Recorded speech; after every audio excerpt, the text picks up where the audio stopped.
Hi friends, welcome to చిట్టి jams YouTube channel. Friends, ఈరోజు మనం ఏపీఎస్సి గ్రూప్ 2 మెయిన్స్కు సంబంధించి టాప్ 5000 బిట్స్లో భాగంగా ఇండియన్ అండ్ ఏపీ ఎకానమీకి సంబంధించి పార్ట్ 2 చేయడం జరుగుతుంది. ఎవరైనా పార్ట్ 1 చూడకపోతే ప్లేలిస్ట్లో ఉంటుంది, చూసేయండి. ఓకేనా? సెషన్లోకి వెళ్తే మొట్టమొదటిగా పంచవర్ష ప్రణాళికల్లో ఏది వేగవంతమైన, స్థిరమైన మరియు సమ్మిళిత వృద్ధికి ప్రాధాన్యత ఇచ్చింది? ఏదండి? 12th 5-year plan. ఓకేనా? జీడిపి శాతం ప్రకారం కేంద్ర ప్రభుత్వ స్థూల ఆర్థిక లోటు, రెవెన్యూ లోటు మరియు ప్రాథమిక లోటు అత్యధికంగా ఉన్న సంవత్సరాన్ని ఎంచుకోండి. ఏ ఇయర్ అండి? 2008 to 2009. ఓకేనా? కోర్ ఇన్ఫ్లేషన్ యొక్క కొలత. ఓకేనా? అస్థిర ధరల కదలికలను ఎదుర్కొనే వస్తువులను మినహాయిస్తుంది. అలాగే ముఖ్యంగా ఆహారం మరియు శక్తి. ఓకేనా? ఏ సంస్థను ఆల్ ఇండియా ఫైనాన్షియల్ ఇన్స్టిట్యూట్గా ఆర్బీఐ నియంత్రిస్తుంది? ఎగుమతి దిగుమతి bank of India, national housing bank, small industries development bank of India. ఓకేనా? ప్రభుత్వ కోశ విధానం వేటికి సంబంధించినది? పన్ను, ప్రభుత్వ వ్యయం, ప్రభుత్వ రుణం, ప్రజా రుణం. ఓకేనా? ఫిజికల్ పాలసీ అండి. అభివృద్ధి చెందుతున్న దేశాల అంతర్జాతీయ వాణిజ్యానికి ఏది ప్రతికూలమైనది? ఏదండి?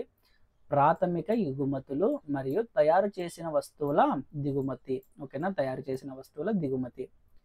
మానవ మూలధన భావనను ఏది సూచిస్తుంది? ఉత్పాదక కార్యకలాపాలలో ఉన్న మానవ వనరులు. ఓకేనా? బేసెల్ 1 ఫ్రేమ్వర్క్ కింద భారతదేశంలోని అన్ని షెడ్యూల్ వాణిజ్య బ్యాంకుల మూలధనం నుండి రిస్క్ వెయిటెడ్ అసెట్ నిష్పత్తి కనిష్టంగా ఎంత నిర్దేశించబడుతుంది? ఎంతంటే 9%. ఓకేనా? అధిక శక్తివంతమైన ద్రవ్యం దేనంటారండి? ప్రజల వద్ద ఉన్న కరెన్సీ ప్లస్ బ్యాంకుల నగదు నిల్వలు ప్లస్ ఆర్బీఐ యొక్క ఇతర డిపాజిట్లను కలిగి ఉంటుంది. ఓకేనా? భారతీయ వ్యవసాయ ఉత్పాదకతను దీని ద్వారా పెంచవచ్చు. దేని ద్వారా అండి? ప్రభుత్వ పెట్టుబడి పెంపు, ఇన్వెస్ట్మెంట్ అండి. అలాగే నీటి పారుదల సౌకర్యాల పెంపు, రైతులకు అధిక మద్దతు ధర. ఓకే? ఇరిగేషన్, ఇన్వెస్ట్మెంట్, అలాగే ఎంఎస్పి. భారతదేశంలో తక్కువ వ్యవసాయ ఉత్పాదకతకు కారణం ఏవండి? నీటి పారుదల సౌకర్యాల కొరత, అలాగే ఋతుపవనాలపై ఎక్కువగా ఆధారపడడం, ఆధునిక సాంకేతికత లేకపోవడం. ఓకేనా? భారతదేశంలో వ్యవసాయ రుణాల మూలాలను గుర్తించండి. వాణిజ్య బ్యాంకులు, మనీ లెండర్, ప్రాంతీయ గ్రామీణ బ్యాంకులు. ఓకేనా? ఏ ప్రణాళిక భారతదేశంలో అత్యధిక వృద్ధి రేటును సాధించింది? 10th 5-year ప్లాన్ అండి. ఏ సంవత్సరంలో జీడిపి శాతంగా స్థూల దేశీయ పొదుపులు అత్యధికంగా ఉన్నాయి? 2007 to 2008 అండి. ఓకేనా? రాష్ట్ర ప్రభుత్వాల స్థూల ఆర్థిక లోటును సమకూర్చేది ఏదండి? ఓకేనా? మార్కెట్ రుణాలు, కేంద్ర ప్రభుత్వం నుండి రుణాలు. ఓకేనా? ప్రభావిత రెవెన్యూ లోటు భావన మొదటిసారిగా ఏ కేంద్ర బడ్జెట్లో ప్రవేశపెట్టబడినది? ఏ కేంద్ర బడ్జెట్ అండి? 2011 to 12. ఓకేనా? నెక్స్ట్, మానవ అభివృద్ధి సూచిక దేనితో నిర్మించబడింది? దేనితో అండి? ఆయుర్దాయం, లైఫ్ ఎక్స్పెక్టెన్సీ, తలసరి జీడిపి, శిశు మరణాల రేటు, అక్షరాస్యత రేటు. ఓకేనా? వడ్డీ చెల్లింపులను స్థూల ఆర్థిక లోటు నుండి తీసివేస్తే మిగిలేది ఏదండి? స్థూల ప్రాథమిక లోటు. ఓకేనా? స్థూల ప్రాథమిక లోటు. వృద్ధి లక్ష్యం కంటే వాస్తవ వృద్ధి రేటు ఎక్కువగా ఉన్న పంచవర్ష ప్రణాళికలు ఏవి? 5th 5-year ప్లాను, అలాగే 7th 5-year ప్లాను. ఓకేనా? నెక్స్ట్, అభివృద్ధి చెందుతున్న ఆర్థిక వ్యవస్థలలో జాతీయ ఆర్థిక వ్యవస్థ వేగంగా అభివృద్ధి చెందుతున్నప్పుడు వ్యవసాయం వాటా ఎందుకు తగ్గుతుంది? వ్యవసాయం వృద్ధి చాలా వేగంగా ఉండదు. వ్యవసాయ కారకంపై ప్రభుత్వ వ్యయం సరిపోదు. ఓకేనా? వాణిజ్య సంబంధిత పెట్టుబడి చర్యలు, ట్రిమ్స్ అంటారండి, ట్రేడ్ రిలేటెడ్ ఇన్వెస్ట్మెంట్ మెజర్స్ ప్రకారం విదేశీ మూలధన కంపెనీలపై ఉన్న అన్ని పరిమితులను రద్దు చేయాలి. సేవల రంగం మరియు పారిశ్రామిక రంగాల మధ్య వృద్ధి రేటు పరంగా భారతదేశం యొక్క ఏ పంచవర్ష ప్రణాళికలో అతిపెద్ద అంతరాన్ని నమోదు చేసింది ఏదండి? 9th 5-year plan. జాతీయ ఆదాయం అతి తక్కువ వృద్ధి రేటు సంవత్సరాలు ఎప్పుడండి? 1988-89, అలాగే 1979-80. నిర్వహించబడే ఫ్లోటింగ్ ఎక్స్చేంజ్ రేట్ సిస్టమ్ కింద ద్రవ్య అధికారులు విదేశీ మారక మార్కెట్లలో ఏ విధమైన జోక్యం చేసుకుంటారు? మారక రేట్లలో స్వల్పకాలిక హెచ్చుతగ్గులను సులభతరం చేస్తుంది. ఓకేనా? స్థిర మారకపు రేటు విషయంలో చెల్లింపులు బ్యాలెన్స్లో సర్దుబాటు, ధర స్థాయిలో మార్పులు జరుగుతుంది. ఓకేనా? 11వ పంచవర్ష ప్రణాళికలోని ఏ సంవత్సరంలో అత్యధిక జీడిపి వృద్ధి రేటు నమోదు చేయబడినది? ఏ ఇయర్ అండి? 2007-8. సంక్షేమానికి మెరుగైన కొలమానం ఏదండి? తలసరి వ్యర్హ ఆదాయం. ఓకేనా? మల్టీ డైమెన్షనల్ పవర్టీ ఇండెక్స్ అనేది దేనికి కొత్త సూచిక? మానవ అభివృద్ధి నివేదిక. ఓకేనా? మానవ అభివృద్ధి నివేదిక. ఆర్థిక వ్యవస్థలో సంభావ్య జీడిపి వద్ద పనిచేస్తుంటే ద్రవ్య సరఫరాలో పెరుగుదల దేనికి దారితీస్తుంది? డిమాండ్ వైపు ద్రవ్యోల్బణం. ఓకేనా? బ్యాలెన్స్ ఆఫ్ ట్రేడ్లో భారతదేశం యొక్క కరెంట్ ఖాతా లోటుకి ప్రధాన కారణం చమురు మరియు పెట్రోలియం దిగుమతులు పెరగడం. ఓకేనా? బ్రెటన్ వుడ్స్ వ్యవస్థ బంగారు మార్పిడి ప్రమాణం ఆధారంగా రూపొందించబడినది. ఓకేనా? పన్ను రాబడిలో దామాషా పెరుగుదల మరియు పన్ను ఆధారంలో దామాషా పెరుగుదల అంటారు. పన్ను యొక్క బుయాన్సీ. ఓకేనా? పన్ను యొక్క బుయాన్సీ. మానిటైజ్డ్ డెఫిసిట్ అంటే, ఓకేనా, మానిటైజ్డ్ డెఫిసిట్ అంటే ఆర్బీఐ కేంద్ర ప్రభుత్వానికి రుణాల పెంపు. ఓకేనా? ఆర్థిక వృద్ధిలో ఏమి మారుతుంది? జాతీయ ఆదాయం. ఓకేనా? ఆర్థిక వ్యవస్థ మాంద్యం నుండి కోలుకోవడం ప్రారంభించినప్పుడు తరచుగా నిర్ద్యోగిత రేటు పెరుగుతుందనేది వాస్తవం. ఎందుకంటే ఆర్థిక వ్యవస్థ మాంద్యం నుంచి కోలుకోవడం ప్రారంభించినప్పుడు గతంలో ఉద్యోగ అవకాశాల గురించి నిరుత్సాహపడిన కార్మికులు మళ్ళీ పని కోసం వెతకడం ప్రారంభిస్తారు. ఓకేనా? భారతదేశం యొక్క 11వ పంచవర్ష ప్రణాళిక కోసం మౌలిక సదుపాయాల అభివృద్ధి కోసం అంచనా వేసిన పెట్టుబడి నిష్పత్తి ఎంతంటే 7.60%. హరిత వ్యవసాయంలో ఉండే అంశాలు ఏమిటి? ఇంటిగ్రేటెడ్ పెస్ట్ మేనేజ్మెంట్, సమీకృత పోషక సరఫరా మరియు సమీకృత సహజ వనరుల నిర్వహణ. ఓకేనా? అంతర్జాతీయ వాణిజ్యం యొక్క ప్రభావం. స్వదేశీ మార్కెట్లో గుత్తాధిపత్యం ప్రపంచ మార్కెట్లో ఆలిగోపోలిగా మారుతుంది. ఓకేనా? ఒక వస్తువుపై దాని బరువు, పరిమాణం లేదా కొలత ప్రకారం విధించే పన్నును ఏమంటారు? నిర్దిష్ట పన్ను. ఓకేనా? నిర్దిష్ట పన్ను. ఆర్బీఐ ఏ సంవత్సరంలో వస్తు సేవలకు సంబంధించిన కరెంట్ ఖాతా లావాదేవీలతో పూర్తి రూపాయి మారకంకి అనుమతినిచ్చినది? ఏ ఇయర్ అండి? 1994. భారతదేశపు చెల్లింపుల శేషంలో లోటు లేదా మిగులు వేటి నికర బ్యాలెన్స్ ద్వారా కొలుస్తారు? ఏంటండి? ప్రస్తుత ఖాతా, మూలధన ఖాతా, ఎస్డిఆర్ కేటాయింపు మరియు గణాంక వ్యత్యాసం. ఓకేనా? హరిత విప్లవం వలన అత్యంత విజయవంతమైన పంట ఏది? తెలుసు కదండి, గోధుమలు మరియు బియ్యం. భారతదేశంలోని బ్రాడ్ మనీ అంటే M3 ఏమి చేర్చబడ్డాయి? బ్రాడ్ మనీ కింద ఏవి వస్తాయంటే ప్రజల వద్ద ఉన్న కరెన్సీ, బ్యాంకులో ఉన్న డిమాండ్ డిపాజిట్లు, బ్యాంకుల వద్ద ఉన్న టైమరీ డిపాజిట్లు, ఆర్బీఐలోని ఇతర డిపాజిట్లు. ఓకేనా? భారతదేశంలో అన్ని వాణిజ్య బ్యాంకుల క్యాపిటల్ అడ్వికసీ రేషియో అవసరమైన రేటు 9% కంటే ఎక్కువ.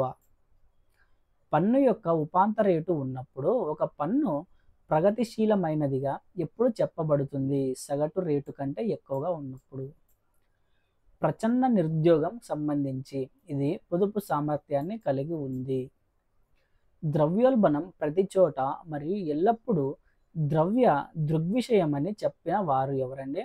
Milton Friedman. కేంద్రంలో ఆర్థిక ఏకీకరణను దీని ద్వారా సాధించవచ్చు. పన్ను జీడిపి నిష్పత్తిని పెంచడం మరియు సబ్సిడీల హేతుబద్ధీకరణ రేషనలైజేషన్. 1944లో భారతదేశం కోసం పీపుల్స్ ప్లాన్ను ఎవరు రూపొందించారు? ఎవరండి? ఎంఎన్ రాయ్ అంటేనే పీపుల్స్ ప్లాన్ గుర్తుపెట్టుకోండి. దీర్ఘదర్శి ప్రణాళిక అంటే ఏమిటి? దేశంలో అభివృద్ధి యొక్క దీర్ఘకాలిక అవసరాలను తీర్చడానికి భవిష్యత్తు కోసం ప్రణాళిక. ఓకేనా? ప్రస్తుత ఆర్థిక సంవత్సరం 2024 నుండి 2025లో భారత వృద్ధి రేటు 6.8%గా నమోదు కావచ్చని ఎస్ఎన్పి గ్లోబల్ రేటింగ్స్ సెప్టెంబర్ 24న అంచనా వేసింది. ఈ ఏడాది 2024లో ప్రపంచ వాణిజ్యం 2.7% వృద్ధి చెందుతుంది అనే అంచనాను ప్రపంచ వాణిజ్య సంస్థ తాజాగా వ్యక్తం చేసింది. ఓకేనా? వరల్డ్ ట్రేడ్ ఆర్గనైజేషన్ అండి. 2030-31 కల్లా ప్రపంచంలోనే మూడో అతిపెద్ద ఆర్థిక వ్యవస్థగా అవతరించే దిశలో భారత్ అడుగులు వేస్తోందని అంతర్జాతీయ ఆర్థిక సమాచారం ఎవరు చెప్పినారండి? ఎస్ఎన్పి గ్లోబల్ తాజా నివేదికలో తెలిపినది. ఓకేనా? 2030-31 కల్లా ఇండియా అనేది థర్డ్ లార్జెస్ట్ ఎకానమీగా అవతరిస్తుందని ఎస్ఎన్పి గ్లోబల్ విశ్లేషించింది. ఓకేనా? నరేంద్ర మోడీ ప్రభుత్వం భారత్ తయారు మేక్ ఇన్ ఇండియా కార్యక్రమాన్ని ప్రారంభించి 2024 సెప్టెంబర్ 25వ తేదీ నాటికి 10 years కంప్లీట్ అయ్యాయండి. బాస్మతి ఏతర బియ్యం ఎగుమతులపై ఉన్న ఆంక్షలను కేంద్ర ప్రభుత్వం ఎత్తివేస్తున్నట్లు సెప్టెంబర్ 28న 2024లో ప్రకటించినది. ఓకేనా? వివాద్ సే విశ్వాస్ 2.0 రీసెంట్గా న్యూస్లో ఉంది కదండి. వివాద్ సే విశ్వాస్ 2.0 పథకం దేనికి సంబంధించినదంటే ప్రత్యక్ష పన్ను వివాదాలని పరిష్కరించడానికి తీసుకువచ్చిన పథకం అండి. Direct taxes. ఓకేనా? డైరెక్ట్ ట్యాక్సెస్ యొక్క ప్రాబ్లమ్స్ వల్ల అంటే వాళ్ళ పేయర్స్ యొక్క ప్రాబ్లమ్స్ ఏవైనా ఉంటే దానికోసం ఈ పోర్టల్ని తీసుకురావడం జరిగినదండి. ఓకేనా? డిజిఈఎల్వి అనేది end of life vehicle certificate of deposit కోసం వినియోగించే ఒక ట్రేడింగ్ ప్లాట్ఫామ్. ఓకేనా? కృత్రిమ మేధ ఏఐ రంగంలో సంచలనాలకు కేంద్రమైన చాట్ జీపీటీకి పోటీగా సెర్చ్ ఇంజిన్ గూగుల్ కొత్తగా గూగుల్ జెమినీ పేరిట అడ్వాన్స్డ్ ఏఐ మోడల్ చాట్బోట్ను ఆవిష్కరించింది. ఓకేనా? జెమినీ దేనికి సంబంధించిందంటే జెమినీ ఎవరిదండి? గూగుల్ సంస్థది. ఓకేనా? ఇండియన్ స్కూల్ ఆఫ్ బిజినెస్లోని D labs RBI union bank of ఇండియాతో కలిసి బిల్డ్ ఫర్ బిలియన్స్ పేరుతో స్టార్టప్ యాక్సిలరేటరీ కార్యక్రమాన్ని చేపట్టినది. స్మాల్ ఫైనాన్స్ బ్యాంకుల కనీస మూలధన పరిమితిని 200 కోట్లకు రిజర్వ్ బ్యాంక్ ఆఫ్ ఇండియా పెంచినది. విదేశీ మారకపు మార్కెట్లో హెడ్జింగ్ వీటిని సూచిస్తుంది. భవిష్యత్తులో విదేశీ మారకపు ద్రవ్యాన్ని రిస్క్ కవర్ చేస్తుంది. దేశం యొక్క జనాభా డివిడెండ్ యొక్క దృగ్విషయం దీనికి సంబంధించినది. పనిచేసే వయస్సులో ఉన్న జనాభా పెరుగుదల. ఆదాయపు పన్ను చట్టంలోని సెక్షన్ 88 కింద పన్ను రాయితీని రద్దు చేయాలని ఏ కమిటీ సిఫార్సు చేసినది? ఏ కమిటీ అండి? కేల్కర్ కమిటీ. ఓకేనా? బ్యాంకులు ఆర్బీఐకి రుణాలు ఇచ్చే రేటును ఇలా అంటారు. ఏమంటారండి? Reverse repo rate. Public limited company అంటే ఏమిటి? వాటాదారులు యాజమాన్యంలోనిది. రిటైల్ బ్యాంకింగ్ అనేది ఏకీకృత పద్ధతిలో వ్యక్తిగత వినియోగదారులకు మాత్రమే బ్యాంకింగ్ సేవలను అందిస్తుంది. లోటు బడ్జెట్ విషయంలో పన్నుల ద్వారా లోటును పూడ్చినప్పుడు ఏ బడ్జెట్ని ఏమంటారు? ఆ బడ్జెట్ని ఏమంటారు? సంతులిత బడ్జెట్. ఓకేనా? సంతులిత బడ్జెట్ అంటారు. నెక్స్ట్, బడ్జెట్ అనగా ఆదాయ పంపిణీపై ప్రభుత్వ వ్యయం మరియు పన్ను విధానాలు రెండింటిని తెలియజేసిందండి. ఓకేనా? ప్రభావం. టోబిన్ పన్ను అనేది దేనిపై విధించే పన్ను? విదేశీ మారక మార్కెట్లో లావాదేవీలపై విధించే పన్నుని టోబిన్ పన్ను అంటారు. భారతదేశం యొక్క ఏ ప్రణాళికలో మొదటిసారిగా సమ్మిళిత వృద్ధి లక్ష్యం ఇవ్వబడినది? 11వ పంచవర్ష ప్రణాళిక అండి. ఆర్థిక వ్యవస్థ సంభావ్యతతో పనిచేస్తుంటే ద్రవ్య సరఫరాలో పెరుగుదల దీనికి దారితీస్తుంది. దేనికండి? Demand pull inflation. ప్రభుత్వం ద్వారా బదిలీ చెల్లింపులు నికర దేశీయ ఉత్పత్తిలో చేర్చబడవు. ఎందుకంటే అటువంటి చెల్లింపులకు సరిపోయే విధంగా వస్తువులు మరియు సేవలలో ఉత్పత్తి జరగలేదు. కీన్స్ ప్రకారం ఆదాయం పెరిగినప్పుడు ఆదాయంలో తక్కువ నిష్పత్తి వినియోగంపై ఖర్చు చేయబడుతుంది. కుంజెట్స్ ఏమని చెప్పారండి? కుంజెట్స్ ప్రకారం ఆదాయం పెరిగే కొద్దీ సగటు పొదుపు ప్రవృత్తి చాలా స్థిరంగా ఉంటుంది. ఓకేనా? ఒక్క నిమిషం ఫ్రెండ్స్. వ్యవసాయ గణన ఎన్ని సంవత్సరాలకు ఒకసారి జరుగుతుంది? ఎన్ని ఇయర్స్ కండి? 5 ఇయర్స్కి ఒకసారి. ఏ సంస్థల సిఫార్సులను పరిగణలోకి తీసుకున్న తర్వాత వ్యవసాయ వస్తువులకు కనీస మద్దతు ధరలు నిర్ణయించబడతాయి? వ్యవసాయ ఖర్చులు మరియు ధరల కమిషన్ సిఫార్సుల మేరకు ఎంఎస్పిని డిసైడ్ చేస్తారండి. ఓకేనా? ఏషియన్ డెవలప్మెంట్ బ్యాంకుకు సంబంధించి ఓటింగ్ హక్కులలో అమెరికా అత్యధిక వాటాలను కలిగి ఉంది. ఓటింగ్ విధానంలో చైనా మరియు భారతదేశము సమంగా వాటాలను కలిగి ఉన్నాయి. స్వయం సహాయక బృందాలు ఎస్హెచ్జి గ్రూప్స్ అంటే సెల్ఫ్ హెల్ప్ గ్రూప్స్తో అనుసంధానించబడిన మైక్రో ఫైనాన్స్ ప్రాబ్లంలో అమలు చేస్తున్న బ్యాంకులు ఏవండి? వాణిజ్య బ్యాంకులు, ప్రాంతీయ గ్రామీణ బ్యాంకులు మరియు సహకార బ్యాంకులు. ఆర్థిక వ్యవస్థలో ద్రవ్య సరఫరాలో పెరుగుదలకు దారితీస్తుంది. సెంట్రల్ బ్యాంక్ ద్వారా పబ్లిక్ నుండి ప్రభుత్వ సెక్యూరిటీల కొనుగోలు. భారతదేశంలో అధిక జనన రేటుకు కారణమైన సామాజిక ఆర్థిక కారకాలలో ఏవి కలిగి ఉండవచ్చు? భారీ స్థాయిలో పేదరికం, పేద తల్లిదండ్రుల పిల్లల అధిక మరణాల రేటు మరియు చిన్న వయస్సులో వివాహాలు ఎక్కువగా ఉండడం. ఆదాయంలో పెరుగుదల ఉన్నప్పటికీ పన్ను రూపంలో వసూలు చేయబడిన ఆదాయ శాతం మాత్రం స్థిరంగా ఉంటే దాన్ని ఏ పన్ను అంటారు? అనుపాత పన్ను అండి. ఏ సంవత్సరంలో కేంద్రం యొక్క అన్ని పన్ను ఆదాయాలు ఏ సంవత్సరంలో కేంద్రం యొక్క అన్ని పన్ను ఆదాయాలు కేంద్రం మరియు రాష్ట్రాల మధ్య పంచుకోదగినవిగా మారాయి? ఏ ఇయర్ అంటే 2000.